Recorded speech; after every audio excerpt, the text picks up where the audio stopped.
यापूर्वी तुम्ही बऱ्याचदा भोपळ्याचे किंवा वेगवेगळ्या पदार्थांचे घारगे खाल्ले असतील. असाच आज आपण आणखी एक पदार्थ बनवतोय, जो उन्हाळ्यामध्ये विशेषतः शरीराला थंडावा देईल.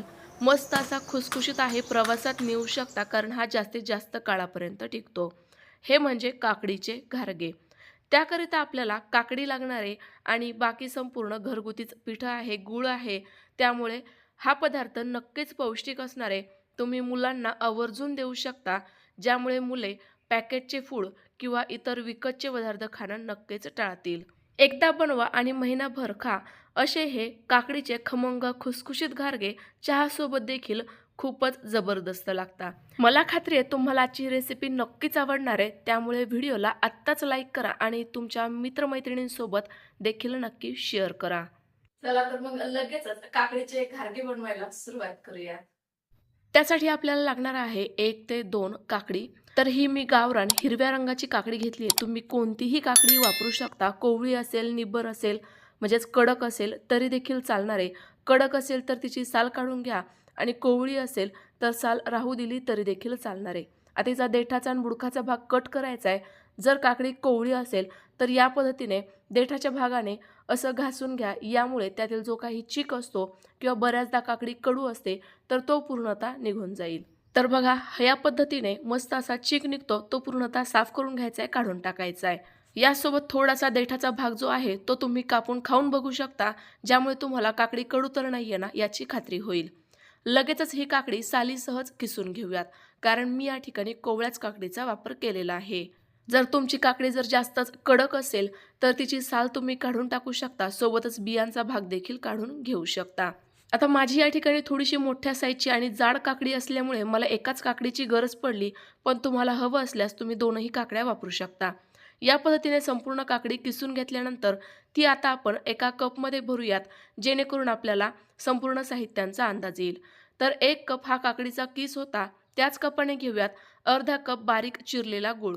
गुळाऐवजी तुम्ही साखरही वापरू शकता, पण गूळ खाल्लेला जास्तच आरोग्यदायी.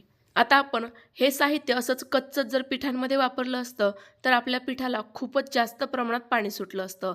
त्यामुळे आपण हे दोनही साहित्य छान असे एकजीव करून शिजवून घेऊयात, जेणेकरून यातील बऱ्यापैकी पाणी आटलं जाईल. आपलं हे मिश्रण थोडंसं घट्टसर होईल आणि यामुळे आपल्याला यामध्ये पीठ देखील कमी प्रमाणातच वापरावं लागेल आणि काकडीचा जो फ्लेवर आहे तो जास्त प्रमाणामध्ये आपल्या घारग्यांमध्ये उतरेल.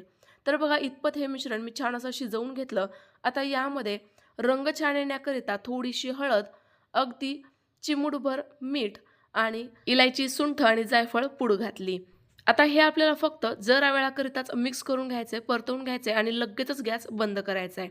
आता या वेळेला जास्त काही हे मिश्रण शिजवण्याची अजिबात गरज नाहीये. कढाई लगेचच गॅसवरून खाली उतरवून घेऊयात आणि लगेचच मिश्रण कोमट असतानाच कणिक भिजवून घेऊयात.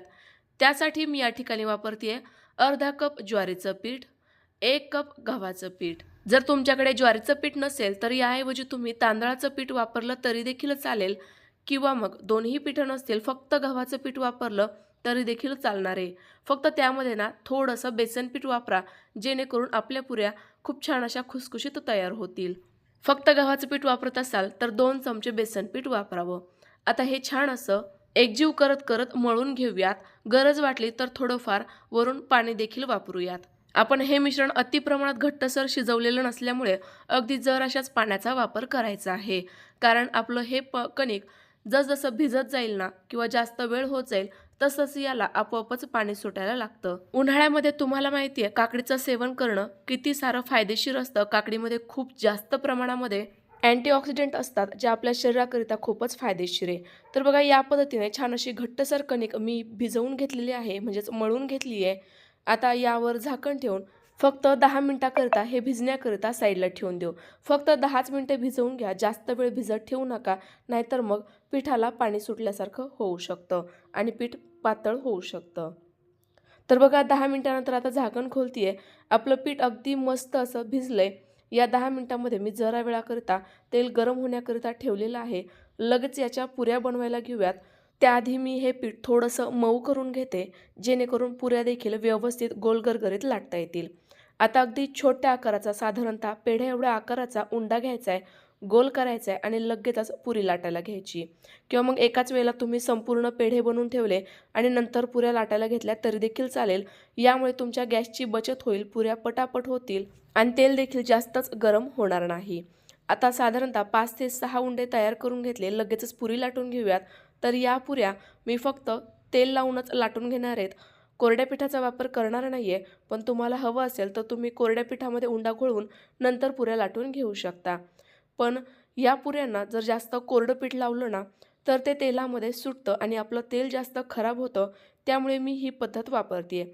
अगदी जरासंच तेल वापरण्याची गरज पडते. तर बघा, या एकसारख्या आकाराच्या गोल गरगरीत अलटपलट करून मस्त अशा पुऱ्या लाटून घेऊ. जर तुम्हाला लाटायचा कंटाळा येत असेल तर प्रेस यंत्र असतं ना, त्याच्या मदतीने या पुऱ्या प्रेस करून घेतल्या तरी देखील चालेल. किंवा एकच मोठ्या आकाराची पोळी लाटून घ्यायची आणि नंतर झाकणाच्या मदतीने एकसारख्या पुऱ्या कट करून घ्यायच्या. ही देखील मेथड तुम्ही वापरू शकता, तुम्हाला जे सोपं वाटेल ते. आता या पद्धतीने पटापट मी या पुऱ्या लाटून घेते. खसखस ही शरीराकरिता थंडावा देते. त्यामुळे बरेच जण उन्हाळ्यामध्ये हिचं सेवन करतात. तर तुम्ही या घारग्यांना या पद्धतीने खसखस देखील थोडीफार लावून घेऊ शकता. या पुरीच्या उंड्यावर थोडीशी खसखस लावायची आणि नंतर सेम पद्धतीने पुरी लाटतो तशीच ही पुरी लाटून घ्यायची. मस्त अशी खसखस चिकटते आणि पुरी तळल्यानंतर ती आणखी छान दिसते. आता हे तयार झालेले काकडीचे घारगे म्हणजेच काकडीच्या पुऱ्या तळायला घेऊयात. तर तेल मी अगोदरच गरम करायला ठेवलेलं होतं. तेल आपलं छान असं कडकडीत गरम आहे. गॅसची फ्लेम मध्यम करूयात आणि यामध्ये लगेचच पुरी सोडूयात. पुऱ्या तळत असताना ना गॅसची फ्लेम मध्यम ठेवायची, कारण यामध्ये आपण गुळाचा वापर केला आहे. गुळ हा पटकन चटका धरतो, त्यामुळे पुऱ्यांना थोडासा डार्क रंग येऊ शकतो.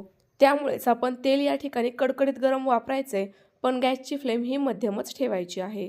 तर बघा, आपले हे काकडीचे घारगे काय मस्त असे टम्म गुबगुबीत फुललेले आहेत. अजिबात तेलकट न होता छान असे खुसखुशीतही झालेले आहेत. अगदी महिनाभर हे गारगे ठेवले तरी देखील हे असेच खुसखुशीत राहतात, अजिबात नरम पडत नाही. मस्त असे गुबगुबीत फुललेलेच राहतात. तर तुम्ही देखील नक्की ट्राय करून बघा. तर बघा, माझे संपूर्णच घारगे मस्त असे टम्म फुलतायत, गुबगुबीत फुलतायत. पण तुम्हाला खरं सांगू का, हे घारगे गुबगुबीत फुलण्यापेक्षा ना न फुललेलेच घारगे खूप जास्त चविष्ट लागतात. त्यांना थोडासा क्रिस्पनेस आलेला असतो, म्हणजेच कुरकुरीत हे घारगे तयार होतात, जे खायला चविष्ट लागतात. चहासोबत तर बिस्किटापेक्षा भारी लागतात. त्यामुळे तुम्ही ही रेसिपी नक्की ट्राय करून बघा आणि तुम्हाला कोणत्या प्रकारचे घारगे जास्त आवडले हे देखील कमेंट्स करून नक्की कळवा. या अगोदर मी तुमच्यासोबत भोपळ्याचे घारगे, तिखट पुऱ्यांची रेसिपी देखील शेअर केली आहे.